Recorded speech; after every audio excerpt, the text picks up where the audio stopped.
Kalian akan dituntut di hadapan Allah Subhanahu wa taala. Ingat wahai pemimpin bangsa, jabatan kalian tak lama tapi hisapnya super lama. Kita negara konstitusional. Undang-Undang Dasar 1945, Pancasila, Negara Kesatuan Republik Indonesia. Maka dalam koridor demokrasi bicara. Kalau tersendat di parlemen, turun ke jalan. Apa pesan Bung Karno? Bagi yang tidak setuju, bicara di parlemen. Orang yang duduk di parlemen itu siapa milihnya? Kita yang memilih mereka. Saya luruskan dengan ceramah. Mereka tak punya waktu untuk mendengar ceramah saya. Saya doakan mereka di tengah malam supaya dapat hidayah. Berikan mereka hidayah ya Allah. Maka kita semua jangan diam. Karena diam itu adalah puncak daripada kezaliman. Oleh sebab itu maka habis sudah saya sampaikan. Mudah-mudahan sampai ke telinga mereka. Mereka tonton. Jangan lupa kalau kau tonton, subscribe, like, and share.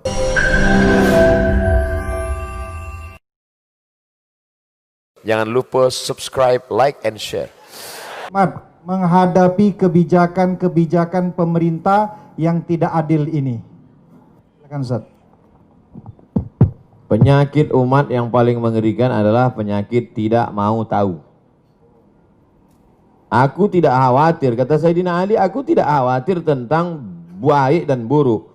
Karena memang dari dulu baik buruk ini ada. Ada Kabil, ada Habil. Ada Namrud, ada Ibrahim. Ada Fir'aun, ada Musa. Ada Abu Lahab, ada Muhammad SAW. Aku tidak pernah khawatir tentang baik dan buruk, itu memang terus ada. Yang ku khawatirkan adalah orang baik diam sehingga orang jahat merasa dirinya benar.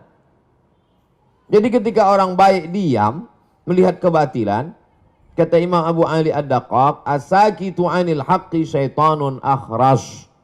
Orang yang diam melihat kebatilan berarti dia setan bisu. Hadis tentang melawan kemungkaran. Man ra'a minkum mungkaran, siapa di antara kamu yang melihat kemungkaran, falyughayyirhu biyadihi, rohbah dengan tangan, dengan kekuasaan, dengan tanda tangan.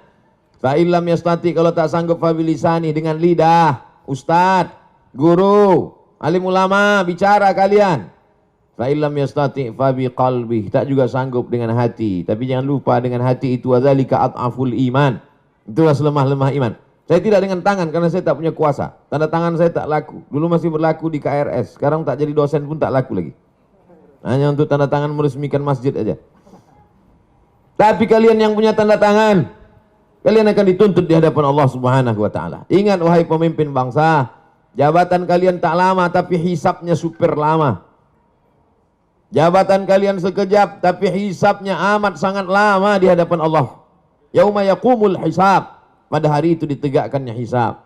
Kalau dihitung-hitung usiamu sejak akil baligh 10 tahun sampai mati 63 tahun. Kalau sampai tak sampai 53, potong 10, potong 13, tinggal 40 tahun. 40 tahun itu berapa kali kau menandatangani surat izin membuka perusahaan asing dari mulai nikel, batu bara, tanah, penebangan hutan, penggarapan. Dituntut kau ke pengadilan, kau menang juga karena duit kau banyak, bisa kau sogok pengacara, per detik bisa kau bayar.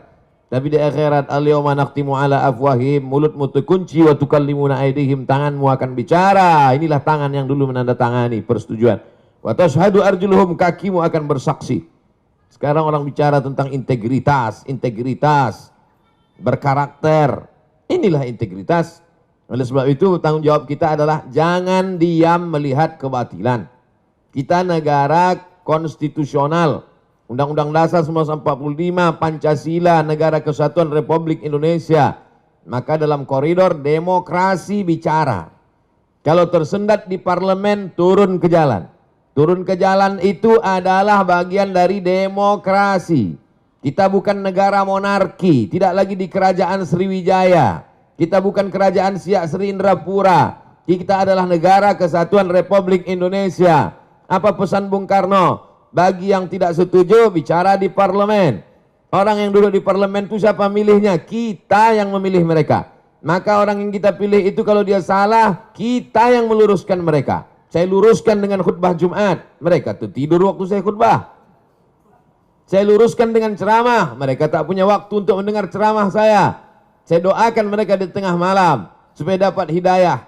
Berikan mereka hidayah ya Allah. Maka kita semua jangan diam. Karena diam itu adalah puncak daripada kezaliman. Fir'aun itu sebenarnya Fir'aun itu sebenarnya tidak berapa zalim, tapi karena orang diam, dia menjadi-jadi. Sembelih semua anak-anak mereka. Dia sembelih lah. Itu menjadi jadi dia. Inna Fir'auna wa Hamana. 6 kali disebut nama Haman. Haman itu bukan orang bodoh. Haman itu kalau hidup sekarang Profesor Dr. Haman. Cerdas dia, tapi kecerdasannya dipakai untuk menjunjung kekuasaan yang zalim. Umat ini dipuji Allah karena amar ma'ruf nahi mungkar. Kuntum khaira ummah. Kalian umat yang terbaik. Syaratnya apa? Ta'muruna bil ma'ruf wa tanhauna 'anil munkar. Oleh sebab itu dalam bahasa Islam, agama Islamnya amar ma'ruf nahi mungkar. Dalam bahasa konstitusinya adalah kritik membangun, berdebat di parlemen. Parlemen, parle itu bahasa Perancis artinya ngomong. Parlemen, tempat ngomong.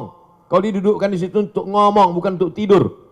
Oleh sebab itu maka habis sudah saya sampaikan. Mudah-mudahan sampai ke telinga mereka. Mereka tonton. Jangan lupa kalau kau tonton, subscribe, like, and share. Wallahu a'lam. Subhanallah, terima kasih Ustadz. Profesor, beliau ini profesor juga. Ya, alhamdulillah, insya Allah apa yang disampaikan beliau ini menjadi penyemangat ya, penggetuk hati-hati kita. Ustadz, ada pertanyaan yang kedua ini dari M. Alvinus AR. Assalamualaikum Pak Ustadz Abdul Somad. Menurut Ustadz, langkah-langkah memperjuangkan kedaulatan energi yang sudah diambil oleh Serikat Pekerja Pertamina, apakah sudah tepat? Lalu yang kedua, kiat-kiat apa yang harus diambil pekerja Pertamina untuk mempertahankan Pertamina ini tetap 100% milik rakyat Indonesia? Silakan Ustadz. Kita punya pakar-pakar, pakar undang-undang tata negara, pakar undang-undang hukum segala hukum dengan berbagai macam cabang-cabangnya. Soan ke mereka, silaturahim ke mereka, presentasi ke mereka, datangi itu anggota-anggota dewan. Konstituen Bapak kami ini adalah orang yang Bapak duduk di situ, kami milih Bapak. Kami datang ini mau menyelamatkan Bapak supaya jangan sampai masuk neraka jahanam, Pak. Kami sayang sama Bapak. Maka dengan ini kami hadir, Pak. Dengan Ustadz minta sumbang saran, kontribusi, doanya. Dengan mereka tokoh-tokoh itu jelaskan, presentasikan. Itu bagian dari amar ma'ruf nahi mungkar. Banyak orang sekarang amar ma'ruf, ngajak zikir, ngajak baca Quran, ngajak i'tikaf. Banyak amar ma'ruf, ngajak ke Makkah, itu yang paling banyak, ngajak umroh. Tapi untuk mengajak, melarang orang dari buat kemungkaran ini, kenapa? Takut tersinggung, takut kena bully, takut kena caci maki, takut kena macam-macam. Takut kena kriminalisasi. Nah, itu. Oleh sebab itu saya sampaikan, bagi sahabat-sahabat pejuang-pejuang, dulu pejuang-pejuang ini mengangkat senjata untuk mengusir Belanda, Jepang, komunis. Hari ini kita tidak lagi berhadapan dengan Jepang, Belanda, tapi justru berhadapan dengan anak bangsa yang kulitnya seperti kulit kita, hidungnya pesek macam kita, bahasanya bahasa kita, tapi isi otaknya lebih parah daripada Jepang dan Belanda. Oleh sebab itu maka kuat-kuatkan hati. Ini hati kita ini bimbang, takut, cemas, ngeri sedap. Oleh sebab itu kata Allah, "Falyabudu rabb hadzal bait." Banyak-banyak ibadah, banyak-banyak berzikir, banyak-banyak baca Quran. Kalau kau buat banyak ibadah, falyabudu rabb hadzal bait, Allah balas 2. At'amahum min ju'. Kalau kau lapar dikasih Allah kau makan. Wa amanahum min khauf. Kalau kau takut diamankan Allah, dihilangkan Allah rasa takut dari dalam hatimu. Hidup ini singkat, tapi dengan singkat ini resikonya luar biasa lama. Nah, jadi apa yang saudara-saudara lakukan, konsultasikan kepada yang mengerti hukum, bagaimana jalur yang tepat. Bismillahi tawakkaltu 'alallah, la haula wala quwata illa billah. Niatnya adalah memperjuangkan harta benda milik rakyat, milik umat. Man mata duna malihi fahuwa syahid.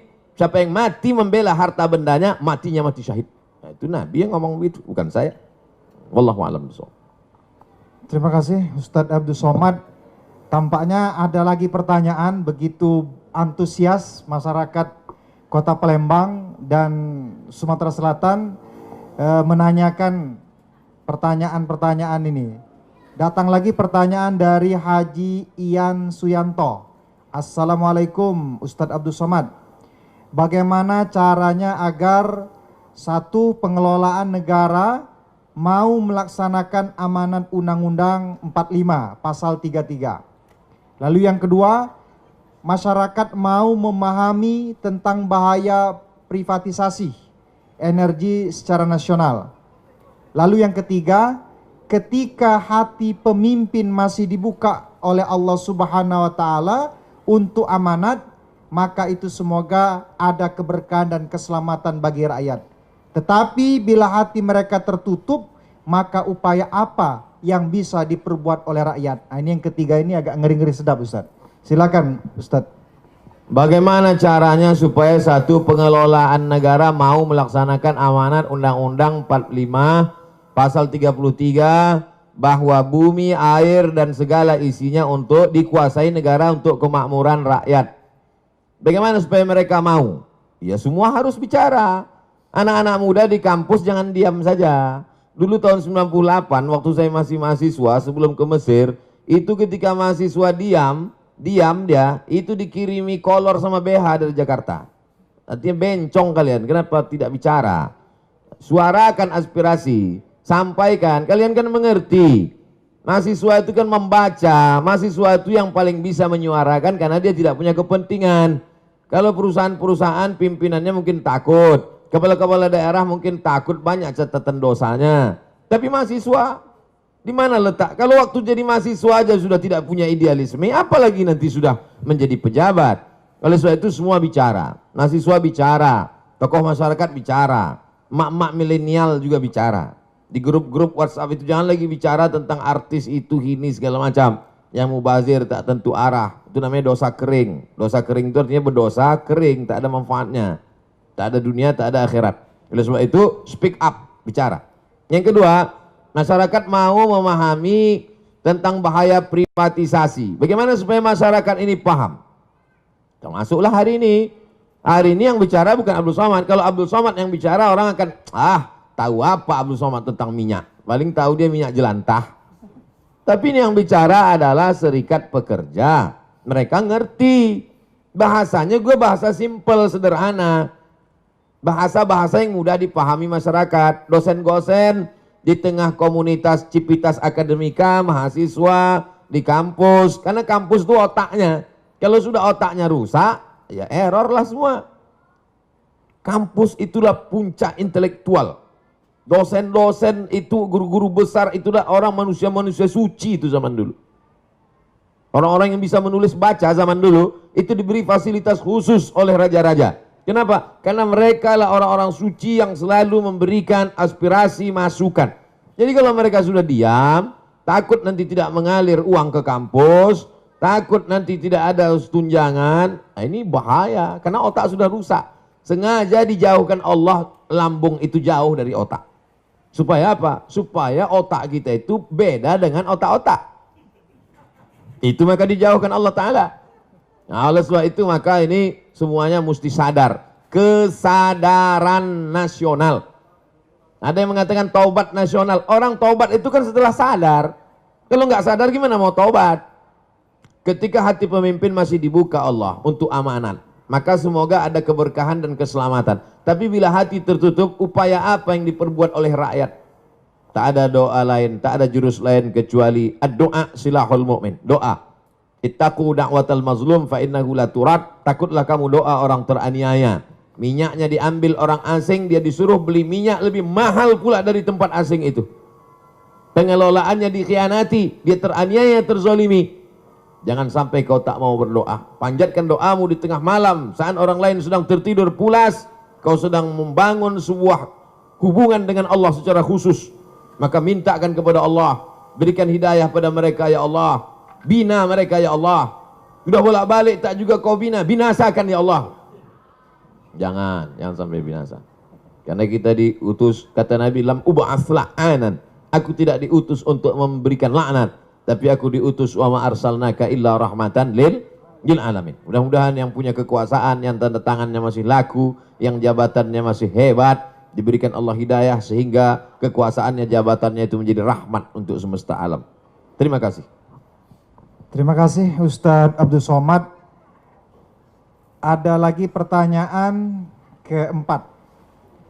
Jadi silakan pemirsa, saudara-saudara sekalian bisa diikuti di YouTube beliau, di DL Media, di Zoom yang sudah kita kasih, bisa berpartisipasi sore hari ini. Selanjutnya ada pertanyaan dari Imam Ahmad Zunaidi. Assalamualaikum Ustadz Abdul Somad, bagaimana seharusnya sikap kami para pejuang kedaulatan migas agar hati kami tetap teguh dan konsisten memperjuangkan kedaulatan migas? Hati ini berbolak-balik. Nanti pas kumpul sama pejuang-pejuang migas, pas sedang berada di ruangan, semangat, semangat, merdeka. Begitu keluar dari situ letoy, loyo. Baru kena 3 kali kena SMS macam kerupuk. Kerupuk kena air, habis. Tidak ada yang bisa membangkitkan semangat itu kecuali intern dari dalam. Yang ekstern dari luar ini tak ada. Intern dari dalam itu dibangkitkan. Bahwa perjuangan saya ini bukan untuk saya. Kita udah selesai dengan rumah baru, mobil baru, kendaraan baru, itu bukan kita lagi. Kita berpikir untuk bangsa, untuk umat. Bagaimana supaya minyak ini murah.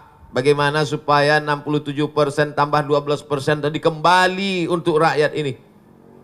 Bagaimana supaya kita bisa menikmati biaya sekolah murah. Bagaimana supaya negeri ini aman. Baldatun thayyibatun wa rabbun ghafur. Karena orang lapar amat sangat mudah diprovokasi. Jadi siapa yang memperjuangkan kedaulatan migas ini, sesungguhnya dia bukan memprovokasi masyarakat. Dia sedang menjaga keutuhan anak bangsa. Karena orang kalau sudah lapar, orang lapar mudah dipicu lalang kering di panas terik. Nah, setelah kau kuatkan hatimu, kuatkan hati. Ustadz kalau sedang susah hati apa Ustadz baca? Salawat. Allahumma salli ala sayyidina Muhammad wa ala ali sayyidina Muhammad. Allahumma salli ala sayyidina Muhammad wa ala ali sayyidina Muhammad. Allahumma salli ala sayyidina Muhammad wa ala ali sayyidina Muhammad. Jadi pejuang-pejuang ini hubungannya dengan Allah itu mesti kuat. Jangan sama dukun. Jangan pakai sabu, jangan ngelem. Hubungannya mesti kuatkan dengan Allah. Karena kita ini hanya casing saja. Sama semua casing kita ini. Darah, tulang, kuku, bulu, sumsum. Yang menguatkan kita itu kata Nabi, ala fil jasadi mudghah, dalam dirimu itu ada segumpal. Idza salahat salahal jasadu kullu, kalau yang itu kuat, yang lain ikut menjadi kuat. Wa idza fasadat, kalau dia lemah, maka yang lain ikut menjadi lemah. Ala wahyal qalb, hati. Kuatkan hatimu dengan banyak dekat kepada Allah. Wadhkurullaha dzikran katsira, banyak-banyak dekat kepada Allah. Saya tak paksakan satu zikir tertentu, seserah. Mungkin kata mursyid, tarekat dia zikirnya Allah, Allah. Bagus, lanjutkan. Zikir asma zat tunggal. Allah, Allah, Allah, Allah, Allah, Allah, Allah. Ada pula yang dikasih gurunya, afdal zikri fa'lam annahu la ilaha illallah. Bagus. Ada pula yang dikasih zikir Asmaul Husna, ya Qawi, ya Qawi, ya Qawi, ya Qawi, ya Qawi, wahai engkau yang maha kuat. Ya Qadim, ya Qadim, ya Qadim, ya Qadim, ya Qadim, ya Qadim, ya Qadim, wahai engkau yang kekal abadi. Bisik sebelah, Pak Ustadz, kata ketua panitia. Jangan ya Qadim teruslah, Pak Kapolres tersinggung. Kata. Macam-macam zikir, tapi kalau saya pribadi selawat. Allahumma salli ala sayyidina Muhammad wa ala ali sayyidina Muhammad. Berapa kali Pak Ustadz? Sebanyak-banyaknya.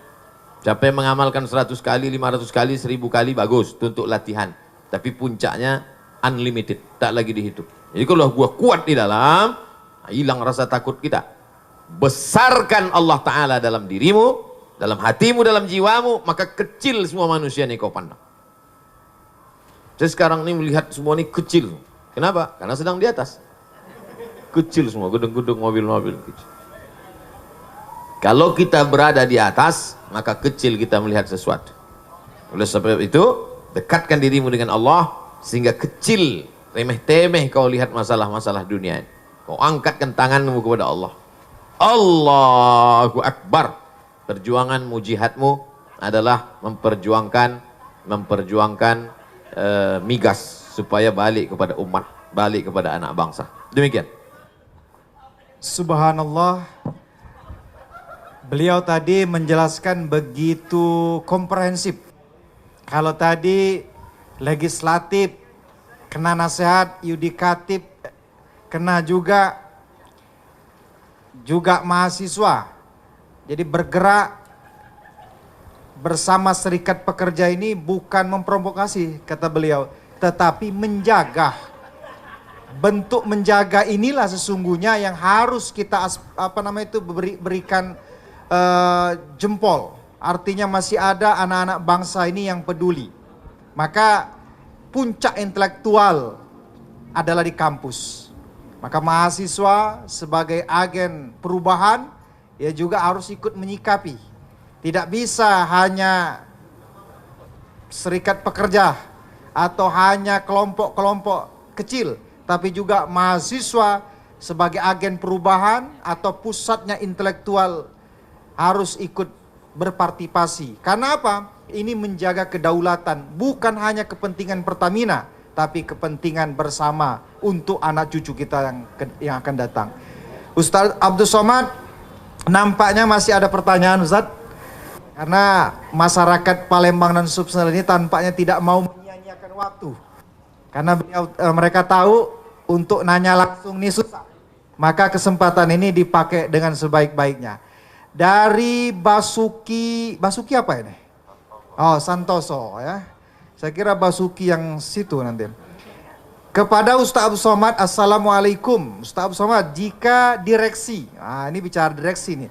Jika direksi atau pemerintah masih tetap memaksa keputusan IPO atau go publik gitu kan, atau menjualkan saham kepada pihak swasta, ya subholding tadi, salahkah kami jika mengambil sikap demo, mogok kerja untuk memperjuangkan sikap perjuangan kami ini? Apalagi Ustaz Somad, saya kasih informasi, komisarisnya ini Pak Basuki.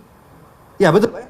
Ya, jadi apakah kami ini tidak salah langkah kalau demo mogok kerja untuk memperjuangkan amanat negara ini? Kami persilakan Ustaz. Sebetulnya pertanyaan ini mau minta label halal saja.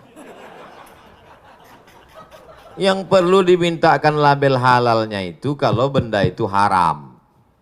Baru dimintakan label halal. Kalau bidang ekonomi namanya fatwa dari DSN, Dewan Syariah Nasional. Ini tidak terkait tentang masalah halal, haram, makruh, mubah. Tak kenapa lah saya lihat masyarakat ini sikit-sikit dibawanya ke halal haram, sikit-sikit ke halal haram, sikit-sikit ke halal haram. Ini kan tentang masalah konstitusi, demokrasi. Kita tinggal di negara demokrasi. Cara menyalurkan aspirasi dalam dunia demokrasi itu bagaimana? Datang ke anggota dewan, salurkan. Ketika mentok, maka ketika mentok dilanjutkan dengan, nah itu. Jadi kita ini bukan monarki, kita bukan kerajaan.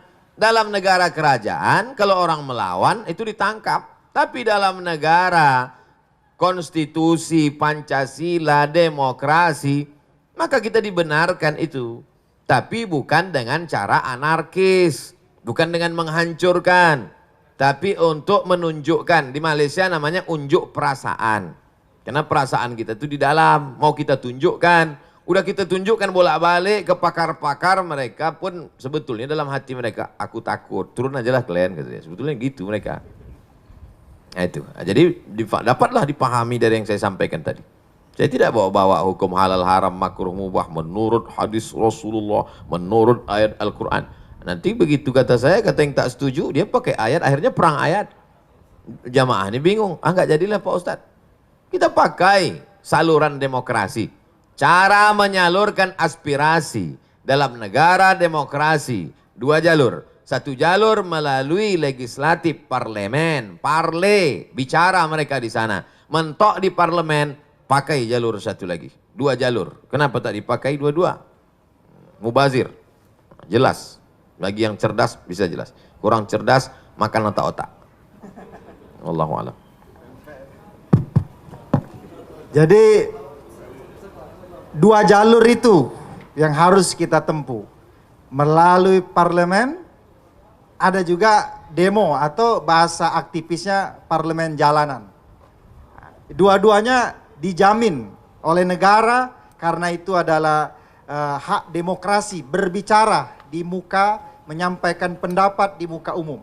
Jadi saya kira apa yang disampaikan beliau tadi clear dan jelas. Jadi bukan persoalan boleh atau tidak, haram atau halal, tapi kondisi seperti ini dua jalur itu dilindungi oleh negara. Selanjutnya Ustadz Abdul Somad, ada pertanyaan dari Riki Jaya.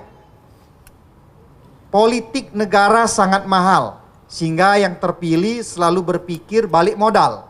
Kalau seperti ini terus, akan susah negara ini maju. Mereka akan punya kepentingan individu dan golongan. Bagaimana Ustadz, supaya kita bisa memiliki konstitusi yang tegak dan bertanggung jawab, sehingga negara bisa berdaulat, kalau mental pemimpin dan politikusnya seperti ini? Panjang ini pertanyaan Ustadz. Saya mau jadi bupati. Misal, bukan saya mau jadi bupati. Kecil kali lah bupati. Saya mau jadi bupati.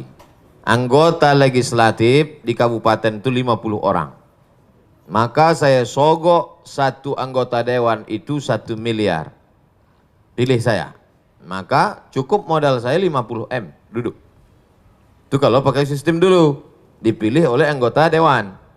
Sekarang high cost. Biaya terlalu tinggi. Kenapa? Karena yang mau dikasih duit ini tidak hanya anggota dewan yang 50. Semua. Grup pengajian ibu-ibu kali 50 jilbab. Yang ini jilbabnya bergambar, yang ini tidak. Guru-guru anak muda mesti belikan net poli. Yang minum-minum kasih pula lagi minum. Ini setiap turun ke bawah. Jadi high cost. Lebih dari 50 M. Ini sekedar gambaran saja. Mau dipakai lewat cara pemilihan anggota legislatif. Tetap berbiaya. Mau dipilih masyarakat langsung seperti sekarang. Lebih tinggi high cost dan gesekannya juga. Antara kepala sekolah dengan guru beda pilihan. Antar imam sama makmum salah ayat. Itu jadi memang kos gesekannya kemana-mana. Jadi solusinya gimana Pak Ustadz? Solusinya tidak lain tidak bukan adalah perbaikan ekonomi. Kalau ekonomi masyarakatnya mapan, itu duit-duit sawer itu nggak mempan. Pertama perbaikan ekonomi, yang kedua kesehatan mental masyarakat. Jadi masyarakatnya itu sehat ya secara mental. Otaknya itu sehat, badannya itu sehat, sehingga ketika dia dikasih dia berpikir panjang. Saya terima sekarang 100.000, saya pilih orang begini untuk apa? Sekarang karena dia lapar, dia tak sempat mikir. Orang lapar tuh nggak bisa berpikir. Diajak berpikir error duluan dia. Oleh sebab itu maka lagi-lagi dua ini. Kalau masyarakat itu mapan secara ekonomi, otaknya disehatkan oleh Ustadz. Ustadz dari mimbar menyampaikan, iqna' bima qasamallahu laka takun aghnan nas. Merasa cukuplah engkau dengan pemberian Allah, maka kau menjadi orang yang berkecukupan. Jadi dia tidak lagi menjadi masyarakat yang konsumtif. Mazhabnya konsumerisme. Maka insya Allah selamat. Itulah yang tujuan saya ceramah selama ini. Mari belanja ke warung tetangga. Mari memproduksi air minum kita. Mari kita produksi pangan. Tujuannya apa? Ketahanan ekonomi, kemapanan finansial sehingga masyarakat tidak mudah dibeli suaranya oleh penjahat-penjahat intelektual, penjahat-penjahat politik yang memang high cost tadi. Saya tidak akan pernah lelah menyampaikan itu. Karena setan sampai sekarang belum pensiun. Nanti kalau sudah setan pensiun dini baru kita sama-sama lelah. Dua saja kuncinya. Capek kita, menang setan. Capek setan, menang kita. Oleh sebab itu, inna syaitana lakum aduun. Setan itu musuh kamu, fattakhizuhu adua. Jadikan dia sebagai musuh. Karena banyak orang berkawan dengan setan. Saya kira demikian. Terima kasih Ustadz Abdul Somad. Alhamdulillah pertanyaan demi pertanyaan sudah dijawab dengan tegas, tuntas, dan tentunya saya yakin memuaskan. Oleh karena itu, di sore hari ini kita minta closing statement dari Ketum. Kami persilakan untuk closing.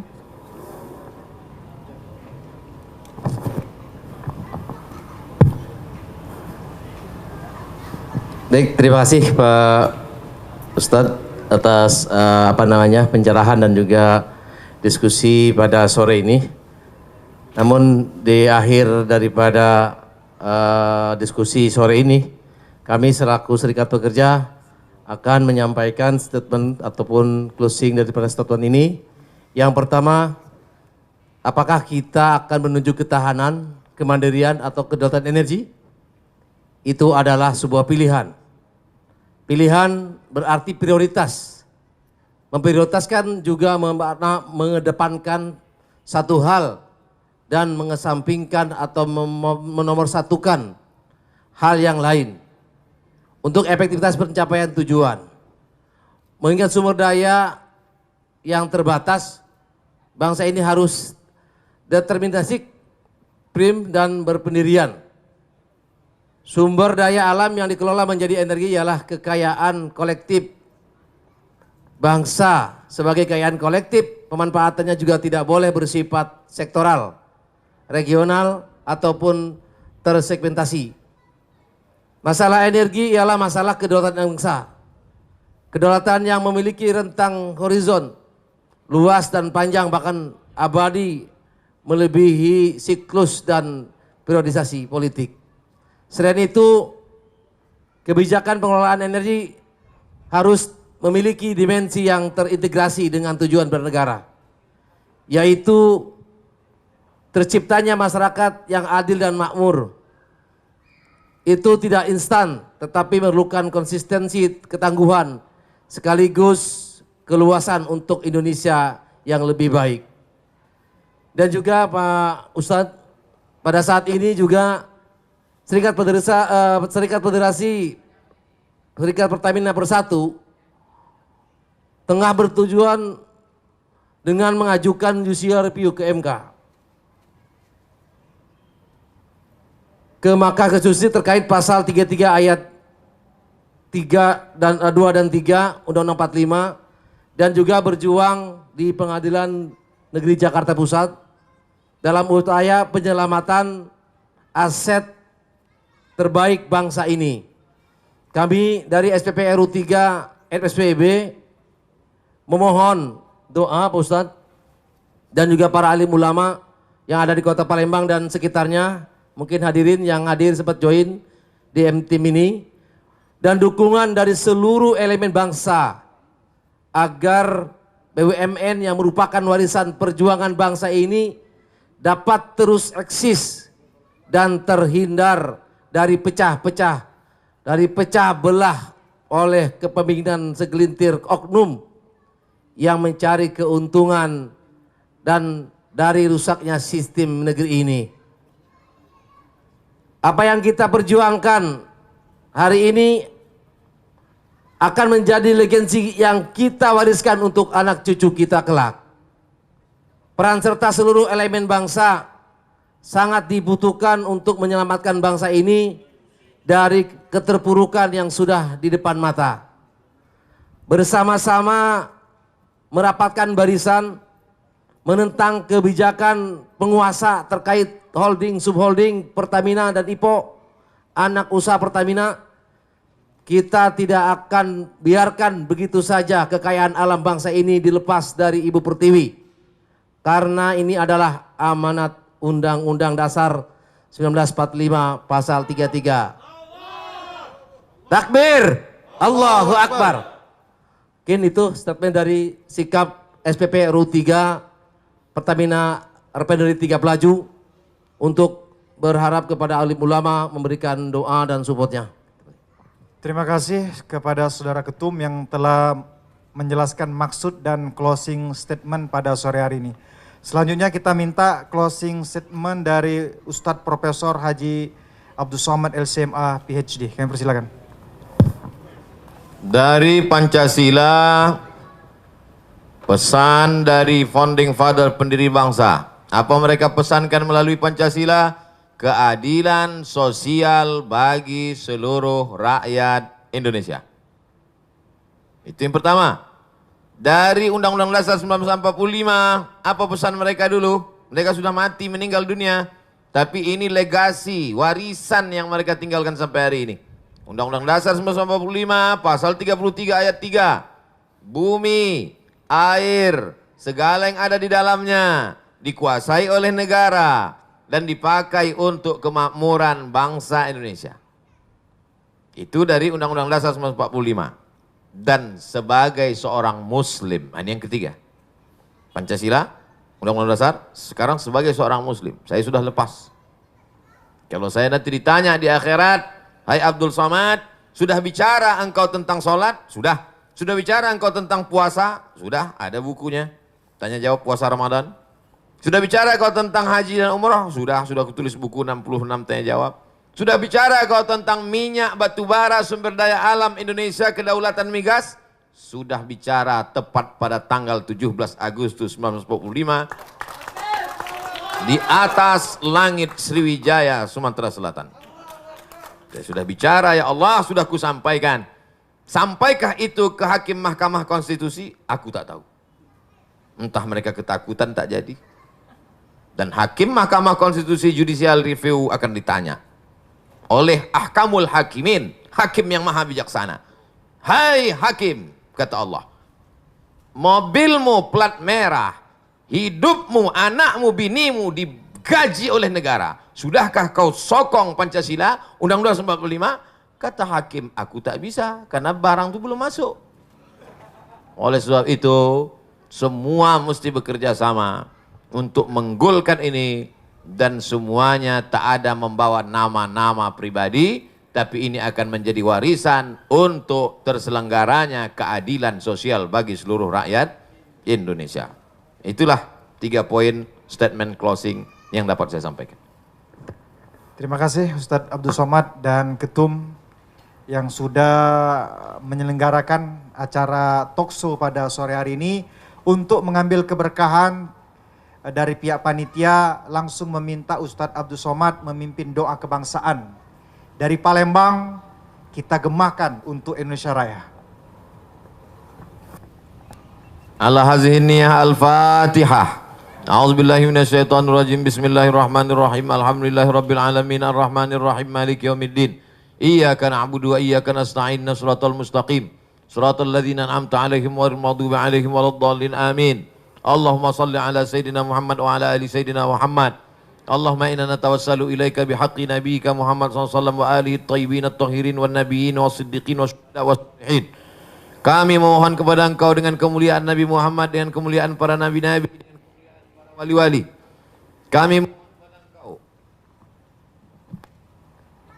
Kami mohon kepada Engkau dengan kemuliaan surat Al-Fatihah.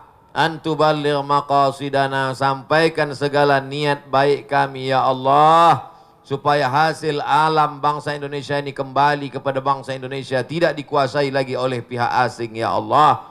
Ya Qawiyyu ya Matin, Engkau yang maha kuat, qawi imanana, kuatkan iman kami. Sahih ajsadana, sehatkan badan kami. Saudara-saudara kami yang memperjuangkan ini, ya Muqallibal Qulub, Engkau yang membolak-balikkan hati, sabbit qulubahum, kokohkan hati mereka ala dinik, dalam agamamu, wa ala ta'atik, dalam ketaatan kepadamu. Allahumma a'inna, kami lemah, tolong kami. Ala zikrika, supaya hati kami senantiasa dekat berzikir, mengingatmu, menyebutmu, mengagungkanmu, memuliakanmu. Wa syukrika, selalu bersyukur kepadamu. Wa husni ibadatik. Ya Hayyu ya Qayyum, Engkau yang maha hidup, Engkau yang maha mengatur. Qalbul mu'min baina asabi'ik, hati orang beriman di antara kuasamu. Maka tunjukkan hati mereka ke jalan kebenaran ya Allah. Berikan kekuatan kepada umat ini ya Allah. Allahumma ja'al hadzal balada baladan aminan mutmainnan ya'tihi rizquhu min kulli makan. Jadikan Republik Indonesia negeri yang aman, damai, terbuka pintu rezeki dari segala penjuru ya Allah. Rabbana taqabbal minna, terima doa kami. Hari ini kami berdoa di tempat yang tinggi. Hari ini kami berdoa di hari kemerdekaan bangsa kami yang ke-75 tahun, 17 Agustus 1945.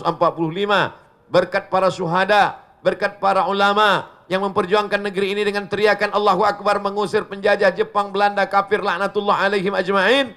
Hari ini kami memohon, berikan kami kekuatan supaya sumber daya alam yang Kau berikan ke negeri kami ini dapat dinikmati oleh anak cucu kami sampai hari kiamat ya Allah. Jadikan negeri kami tetap menjadi negara kesatuan Republik Indonesia yang berketuhanan yang Maha Esa, berkeadilan sosial bagi seluruh rakyat Indonesia. Rabbana atina fid dunya hasanah wa fil akhirati hasanah wa qina adzabannar. Wa sallallahu ala sayyidina wa maulana wa syafi'ina wa dzukhrina Muhammad wa ala alihi wa sahbihi wasallam. Walhamdulillah rabbil alamin. Taqabbalallahu minkum minna wa minkum taqabbal ya karim. Terima kasih atas segala perhatian. Mohon maaf atas segala kesilapan, banyak tutur kata tak berkenan di hati, menyinggung perasaan. Terima kasih. Wassalamualaikum warahmatullahi wabarakatuh.